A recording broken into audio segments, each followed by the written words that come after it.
नमस्कार दोस्तों, आज हम बात करेंगे लेब्रम इंजरीज के बारे में। शोल्डर पेन का काफ़ी कॉमन कॉज है लेब्रम इंजरी। इस वीडियो में हम शोल्डर डिसलोकेशन वाले लेब्रम इंजरीज के बारे में बात नहीं कर रहे। डिजेनरेटिव लेब्रम की जो इंजरी हो जाती है, जिसको कॉमनली एक लेमैन टर्म के अंदर मेडिकल टर्म उसकी होती है slap tear, SLAP, superior labrum anterior to posterior. तो शोल्डर के अंदर, जैसे नी के अंदर एक मेनिस्कस होता है, नी के अंदर कुशन के लिए दो बोन्स के बीच में मेनिस्कस दिया गया है,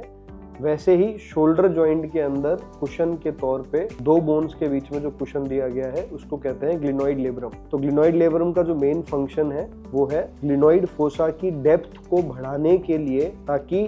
शोल्डर की जो ह्यूमरस की बोन है वो ग्लिनॉइड फोसा के अंदर ही रहे। शोल्डर जॉइंट से ज्यादा मूवमेंट बॉडी में किसी भी जॉइंट पे नहीं होते। तो जब इतने ज़्यादा मूवमेंट एक्सटेंसिव आते हैं किसी जॉइंट पे, तो उसको स्टेबिलिटी प्रोवाइड करना एक बहुत बड़ा चैलेंज है अपने आप में। उसके लिए बहुत सारे लिगामेंट्स हमारी बॉडी में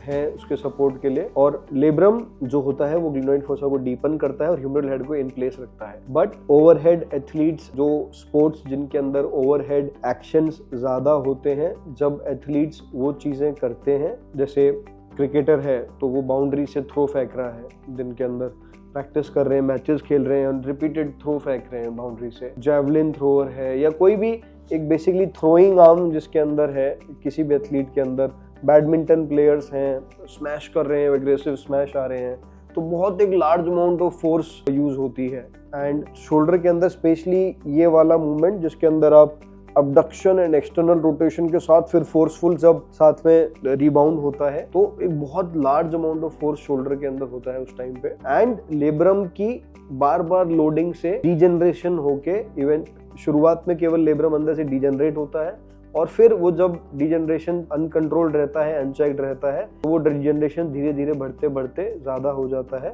and it turns into a degenerative labral tear. मतलब लेब्रल जो है वो डीजनरेट होके फट जाता है। And then in some patients वो एसिम्प्टोमेटिक होता है, बट कुछ एथलीट्स के अंदर, कुछ पेशेंट्स के अंदर वो सिम्प्टोमेटिक हो जाता है, और उनको टिपिकली हिस्ट्री देंगे एथलीट की मैं फील्डिंग करता हूँ, जब बाउंड्री से ऊपर से थ्रो फेंकता हूँ तो मुझे बहुत पेन आता है, बट मैं अंदर आर्म थ्रो फेंकता हूँ मुझे कोई पेन नहीं आता। तो एथलीट बोलेगा जब मैं बॉलिंग करता हूँ, बॉलिंग के टाइम मुझे कोई पेन नहीं है, बिकॉज बॉलिंग के अंदर एक सर्कमफ्रेंशियल फोर्स यूज हो रहा है,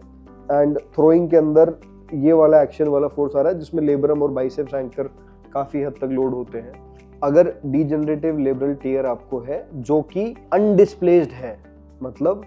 एक तो लेब्रम थोड़ा सा अंदर से डीजनरेट हुआ, एक वो डीजनरेट होके हल्का सा ऊपर उसके थोड़ा सा सरफेस पे डीजनरेशन होके, उसको फ्रेइंग कहते हैं, वो हो गया है, या फिर एक होता है कि बहुत ज्यादा डीजनरेट हो गया है और अब वो फट ही गया है, एकदम फट के अलग हो गया है, मतलब अंडरलाइंग ग्लिनॉइड से वो डिटैच हो गया है। तो आपका जो स्लैप टेयर है उसकी ग्रेड पे डिपेंड करेगा कि आपका ट्रीटमेंट क्या होगा। अगर आपको केवल माइल्ड डिजेनरेशन है तो आपको कुछ हफ्तों का रेस्ट देके आपको एक गुड फिजियोथेरेपी प्लान के अंदर, जिसमें स्ट्रेंथनिंग एंड सब कुछ इन्वॉल्व करके आपको वापस नॉर्मल पे लाया जाएगा, जो आपको नॉर्मल स्टेटस था पेन डेवलप होने से पहले पे।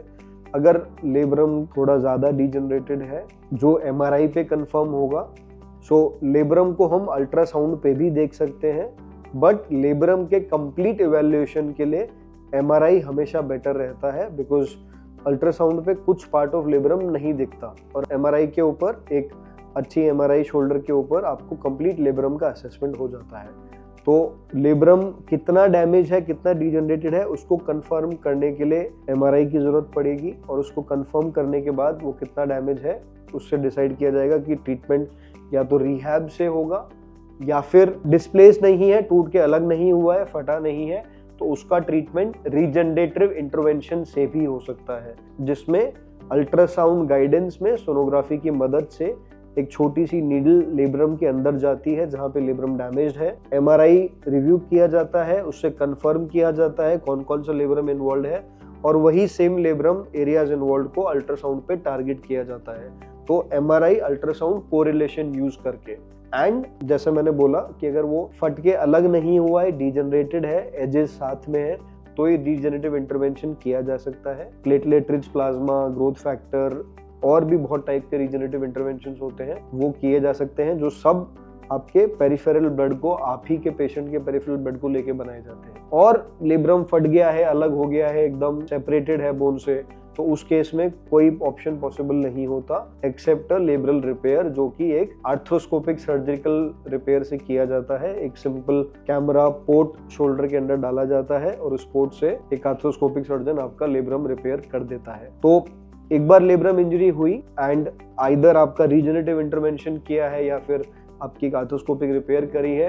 तो अगर एक बोलेंगे ideal timeline of return to play कि आप वापस स्पोर्ट्स पे कितने महीनों में आ सकते हो, तो 3 से 4 महीने का टाइम लगता है एथलीट को कि वो अपनी वापस रीजनरेशन होने के बाद या रिपेयर होने के बाद, लेब्रम ठीक होने के बाद वापस अपने एक नॉर्मल परफॉर्मेंस पे वापस कब आ सकता है। उसमें एटलीस्ट 3 से 4 महीने का टाइम लगता है usually. So I hope this information was helpful and I hope you will benefit. Thank you.